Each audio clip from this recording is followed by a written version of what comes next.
राधे राधे, नमस्ते। स्वागत है हिंदी टीचर्स एकेडमी में। तो हिंदी व्याकरण के हम 50 महत्वपूर्ण प्रश्नों को देखेंगे और आज का पहला प्रश्न है कि निरामिष निरामिष का विलोम क्या होगा। तो निरामिष का विलोम होगा आमिष। क्या होगा निरामिष का विलोम? आमिष।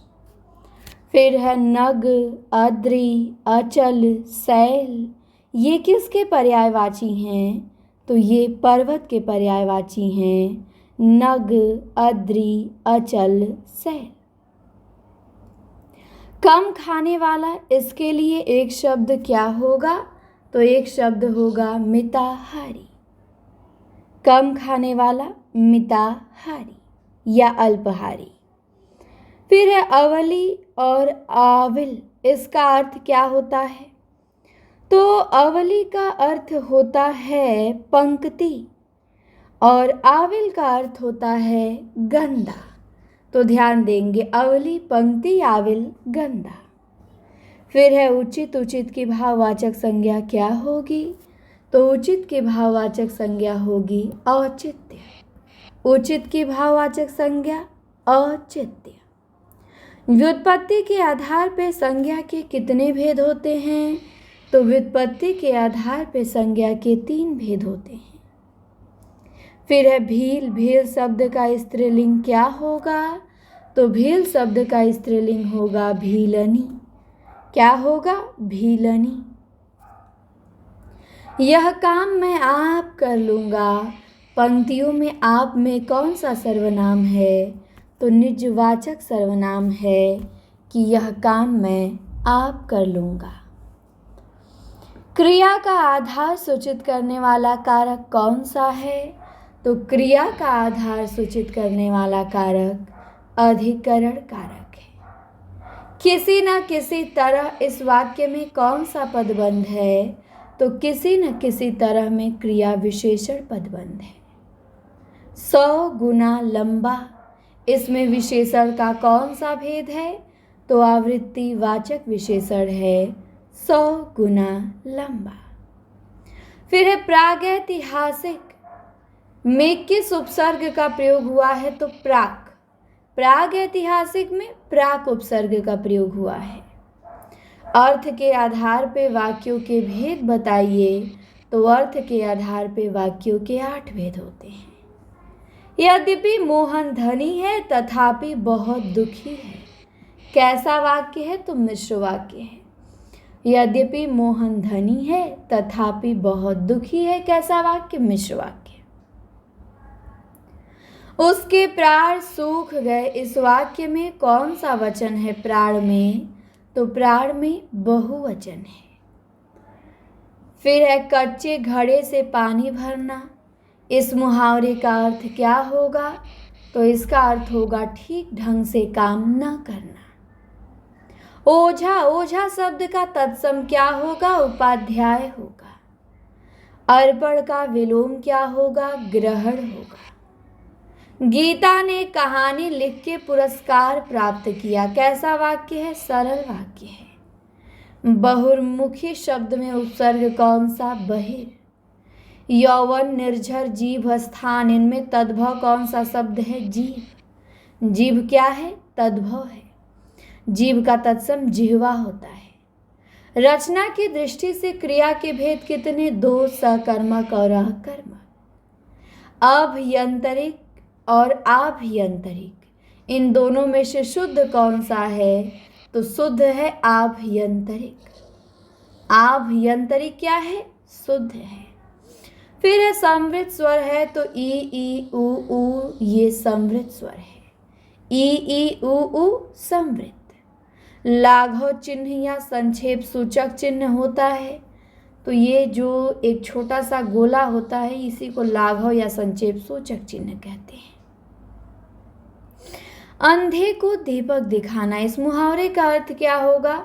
तो इसका अर्थ होगा नासमझ को उपदेश देना, उसी को कहते हैं अंधे को दीपक दिखाना। नवैश्वर्य, इसका संधि विच्छेद क्या होगा? तो नव प्लस ऐश्वर्य मिलेगा तो बनेगा नवैश्वर्य। नव प्लस ऐश्वर्य नवैश्वर्य। आम्र वृक्ष अर्थात आम्र है जो वृक्ष किस समास का उदाहरण है? तो कर्मधारय समास का। दुकान सरकार और तकरार में लिंग स्त्रीलिंग है। दुकान सरकार और तकरार में लिंग स्त्रीलिंग है। सभापति, सभापति किसे कहा जाता है? तो किसी आयोजित बड़ी अस्थायी सभा के प्रधान को सभापति कहते हैं। किसी आयोजित बड़ी अस्थायी सभा के प्रधान को क्या कहते हैं? सभापति कहते हैं। फिर वकीलों ने कागजों की जांच की। शुद्ध वाक्य क्या है? तो वकीलों ने कागजों की जांच की, ये शुद्ध वाक्य है। सूर्य शब्द का विशेषण क्या होगा? तो सौर होगा। सूर्य का विशेषण सौर। बारिश बहुत ज़्यादा हो रही है। इस वाक्य में ज़्यादा है तो ज़्यादा क्रिया विशेषण है। बारिश बहुत ज़्यादा हो रही है, ज़्यादा क्या है? क्रिया विशेषण है। पढ़ना कैसी क्रिया है? तो पढ़ना सकर्मक क्रिया है। फिर है चलना, फिरना, दौड़ना, ये कैसी क्रिया है? तो ये अकर्मक क्रिया है। वह काम नहीं करता, इस वाक्य में अव्यय पद क्या है? तो नहीं, नहीं अव्यय पद है। मित्र शब्द का बहुवचन क्या होगा? मित्रगण होगा। ल और श का उच्चारण स्थान क्या है? दंत्य है। मैंने हरि को बुलाया, इसमें कारक कौन सा? कर्म कारक है। मैंने हरि को बुलाया। सर्वनाम में कितने कारक होते हैं? 7 कारक होते हैं।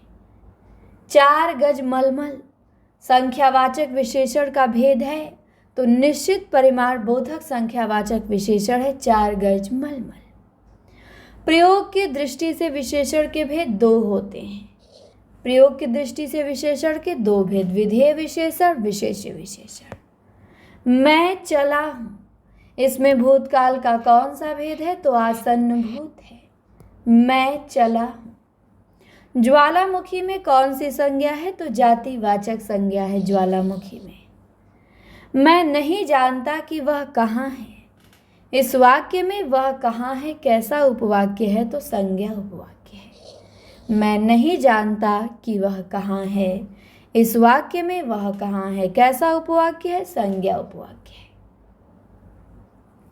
निपात के कितने प्रकार होते हैं? 9 प्रकार होते हैं।